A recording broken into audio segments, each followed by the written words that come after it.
What it do, YouTube? I'm Ken Buckets3, back with another video, and today I'm going to be speaking on my personal predictions for the Eastern Conference Semifinal series between the Bucks and the Heat. If you do like basketball content, please subscribe to the channel and like the video, and with that, let's hop into my Eastern Conference Semifinals predictions. So, starting off, this matchup between the Bucks and the Heat is a rather difficult one to analyze. On one hand, you have the regular season juggernaut Bucks, and on the other hand, you have the underdog Heat. But make no mistake, the Heat are not pushovers. If the Heat want any semblance of hope, it will come through Bam Adebayo's ability to match up against Giannis Antetokounmpo. Bam in his regular season matchups versus the Bucks and Giannis has shown the ability to contain Giannis, the MVP, to a degree. And while I know that Giannis isn't the MVP yet, I have full faith that Giannis will win the MVP for a second year in a row. So yes, I did go there. How the Heat match up against Giannis is sure to be the key matchup for the series for the Heat. Outside of Bam though, the Heat have excellent switchable wing defenders in Jimmy Butler and Andre Iguodala, who are more than capable of guarding Giannis with help defense. And with Duncan Robinson catching fire at the right time, the Heat might be in prime position to snatch the series away from the Milwaukee Bucks. Even the Heat bench has great depth in Tyler Hero, the aforementioned Iguodala, Kendrick Nunn, and Kelly Olynyk. These Heat are a more than formidable group and match up very well against the Bucks. But another weapon the Heat have is Erik Spoelstra himself. Spoelstra, who coached the LeBron, Wade, and Bosh Miami teams to 2 championships, has crafted a zone defensive monster with the Heat. Their 2-3 zone defense is played to near perfection at times during the regular season, and the team itself has the versatility to play big or go small.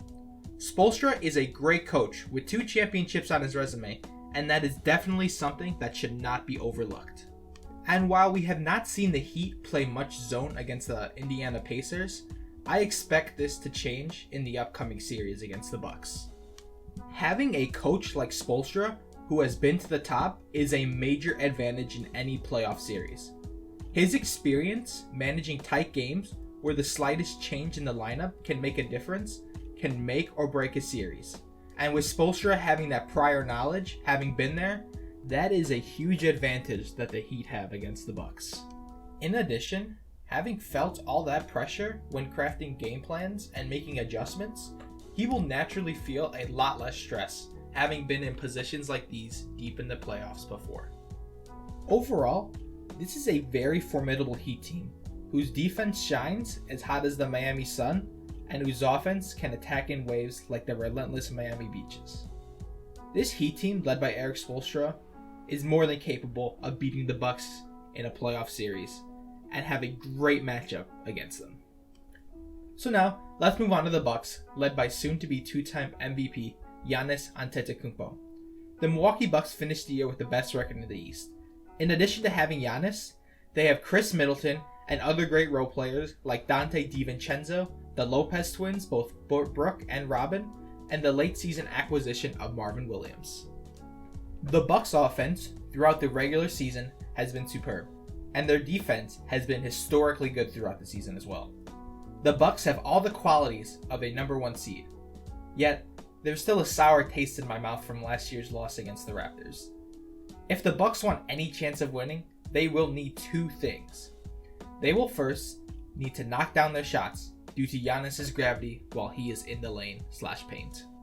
Even though Bam can contain Giannis to a degree, Giannis' sheer dominance will require help from other Heat players like Iguodala and Butler, who will sag off and leave their man relatively open. When Giannis makes the kick out, they need to knock down their shots. The Bucks' second key is Budenholzer. Budenholzer, their coach, is going to need to be thinking on his feet and be able to make adjustments quickly against the Heat. On numerous occasions, Budenholzer has shown the inability to make adjustments at pivotal points throughout the playoffs. Last year against the Raptors, and during his tenure with the Atlanta Hawks, Budenholzer's lack of adjustments cost them games, and eventually, his teams would go on to lose. He needs to think on his feet and be willing to make adjustments at key moments throughout these critical games. He cannot rely on the offense that got him through the regular season. Playoff basketball is different.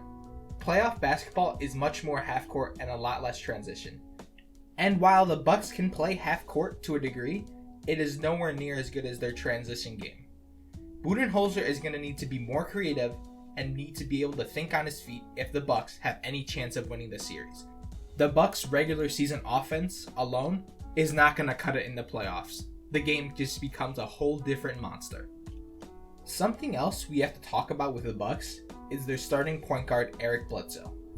While he is a quality point guard who provides good defense and good playmaking, he has struggled on catch and shoot 3-pointers. According to Basketball Index, this year he shot 28.9% on catch and shoot threes, which put him in the 28th percentile among all players this season. Not great for a player you just signed to a multi-year deal last season. His inability to hit catch and shoot threes hinders Giannis, as now the defense is able to sag off of him and not worry about him shooting the ball right away, because he cannot catch and shoot the ball from the 3-point line. In addition, numerous seasons now, his play in the playoffs always seems to falter, putting an even bigger burden on Giannis Antetokounmpo. My final point on the Bucks will be about their individual shot creation. The Bucks offense relies so much on Giannis' gravity that outside of him bruising his way through players, no player can create their own shot.